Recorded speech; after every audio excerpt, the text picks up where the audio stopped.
Seperti apakah susunan CV atau curriculum vitae itu?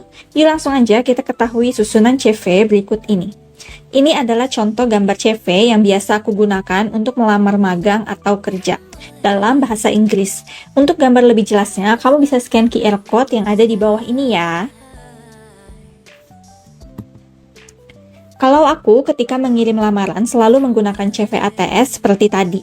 Aku jarang menggunakan CV berwarna atau yang memiliki desain tertentu. Penyusunan CV tadi aku buat di Canva dengan ukuran kertas F4, 2 halaman bersambung yang dijadi satu PDF, dan berbahasa Inggris. Yuk kita bedah susunan CV satu persatu. Biasanya di halaman paling awal itu aku isi dengan biodata singkat. Kamu bisa googling aja mengenai penjelasan apa itu CV ATS. Untuk foto sendiri itu sifatnya opsional ya, boleh pakai atau tidak. Kalau aku memilih untuk menyantumkan foto. Fotonya bisa formal atau semi formal. Dan kalau aku menggunakan foto wisudaku. Kemudian aku juga menuliskan bidang yang aku kuasai, lalu diisi dengan kota atau kabupaten, negara, nomor telepon atau WA yang aktif, dimulai dengan kode negara yaitu +62. Kemudian ada juga akun LinkedIn hingga email aktif. Selanjutnya masuk ke bagian about atau tentang kamu. About ini berisi deskripsi singkat tentang kamu. About ini sama dengan deskripsi singkat yang ada di akun Glints, LinkedIn, dan lain-lain. Pertama, kamu bisa mengenalkan nama panggilan kamu. Kemudian bidang spesifik kamu, lama pengalaman, hingga kalimat atraktif yang bisa branding diri kamu.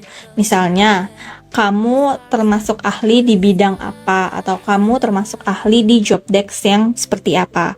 Tapi kalimatnya yang singkat, padat, namun jelas ya, untuk menarik perhatian rekruter. Kemudian lama pengalaman terbaik versi kamu ya. Itu kamu bisa ceritakan secara singkat, padat, dan jelas. Misalnya, sekarang kamu masih sedang bekerja menjadi apa dan berapa lama bekerjanya. Kemudian kamu juga bisa menyantumkan link portofolio kamu. Selanjutnya masuk ke bagian experience atau pengalaman.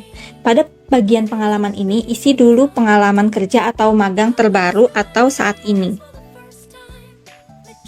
Nah, ini jadi dimulai dari yang paling baru atau saat ini masih kamu jalani. Tulis dulu nama perusahaannya, kemudian bulan dan tahun awal sampai akhir atau saat ini, lalu isi dengan jabatan kamu atau nama pekerjaan kamu, lalu masuk ke poin pertama, biasanya aku deskripsi singkat job desk utama aku. Terus dilengkapi juga dengan hasil kerja atau pencapaian atau prestasi, bisa dalam bentuk angka atau konversi yang jelas seizin perusahaan tersebut ya. Kemudian selanjutnya itu experience yang poin kedua itu opsional sifatnya, tapi ada bagusnya juga. Misalnya kamu menuliskan tools yang secara umum kamu gunakan atau kamu kuasai. Misalnya kamu di bidang sosial media, itu kamu bisa menggunakan misalnya Google AdSense dan lain sebagainya. Lalu poin 3, itu kamu bisa isi dengan result atau hasilnya. Itu bisa berupa link atau mengarah ke portofolio kamu, supaya HR mudah melihat hasil kerja atau project kamu. Nah, link ini bisa kamu bikin dalam bentuk PDF atau juga PPT atau PowerPoint. Jadi yang pertama itu deskripsi singkat mengenai job desk dan juga pencapaian. Lalu poin kedua itu berisi tools yang kamu gunakan atau kuasai. Kemudian poin ketiga itu biasanya aku isi dengan result atau hasil kerja aku di perusahaan tersebut. Kemudian setelah pengalaman terbaru yang paling atas tadi, selanjutnya isi dengan pengalaman berikutnya dengan susunan yang sama, mulai dari nama perusahaan hingga hasil tulisan atau proyek kamu. Oh iya, magang saat kuliah juga bisa kamu masukkan ke bagian experience ini. Selanjutnya masuk ke bagian education atau pendidikan. Setelah experience selesai ditulis, lanjut ke education atau pendidikan. Kamu bisa tuliskan pendidikan terakhir, atau jika kamu switch career, maka kamu bisa cantumkan pendidikan sebelum-sebelumnya namun yang relate juga ya. Misalnya kamu S1 Ilmu Komunikasi lalu S2 Farmasi. Namun kamu lebih fokus mengembangkan karir di bidang content writing seputar farmasi. Maka kamu bisa cantumkan juga S1 kamu karena kamu pernah belajar seputar content writing saat di jurusan Ilmu Komunikasi. Di sini kamu juga bisa menyantumkan tahun kamu masuk dan juga tahun lulus serta IPK-nya berapa, namun memang sifatnya opsional ya. Setelah itu masuk ke bagian honors atau awards. Usai menyantumkan pendidikan, selanjutnya bisa menyantumkan penghargaan saat pendidikan terakhir atau saat bekerja.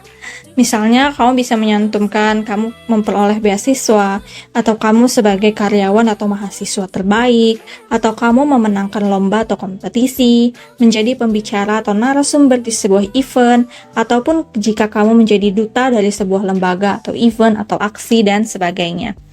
Kemudian jangan lupa nih isi nama beasiswanya ya, atau nama kegiatannya, kemudian tahun awal atau tahun dimulainya dan tahun berakhirnya, serta misalnya beasiswa itu diberikan dari siapa, serta deskripsi singkat saja tentang beasiswa yang kamu peroleh. Selanjutnya ada bagian volunteering atau organisasional atau tentang organisasi ya. Selanjutnya ada pengalaman menjadi sukarelawan atau organisasi. Kamu bisa menyantumkan pernah ikut kegiatan sukarela atau organisasi yang terakhir atau paling baru saat ini. Susunannya sama seperti experience, yakni nama lembaga, kemudian lama pengalaman, jabatan atau bidangnya sebagai apa, lalu deskripsi singkat kegiatannya atau pencapaiannya apa, serta hasilnya bisa dilihat di link mana, atau jika kamu mendapat sertifikat, itu sifatnya juga opsional. Jadi CV ini adalah CV yang berdasarkan pengalaman aku. Apabila kamu memiliki referensi lain, maka bisa kamu pertimbangkan sesuai dengan keadaan atau keinginan kamu ya, misalnya CV-nya mau yang bagaimana, atau mau CV yang lebih singkat lagi, ya itu opsional, terserah kamu seperti itu. Jadi ini aku hanya memberi insights aja. Kemudian masuk ke bagian additional certifications. Terakhir yaitu ada sertifikat-sertifikat tambahan yang bisa kamu sematkan berupa link. Misalnya sertifikat TOEFL atau bahasa Inggris atau bahasa lainnya yang relevan dengan loker yang kamu lamar. Kamu juga bisa mengunggah sertifikat Google, BNSP, atau sertifikat kompetensi.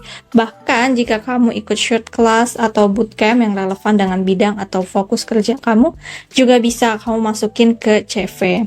Namun tidak perlu semua sertifikat kamu masukkan ya, supaya tidak bertele-tele ketika dibaca HR. Cukup sertifikat dengan tingkatan teratas atau paling relevan atau terbaik atau terbaru. Begitu ya teman-teman cara menyusun CV, cara menyusun surat lamaran dan juga CV. Kita akan langsung masuk ke topik berikutnya, yakni mengoptimasi LinkedIn.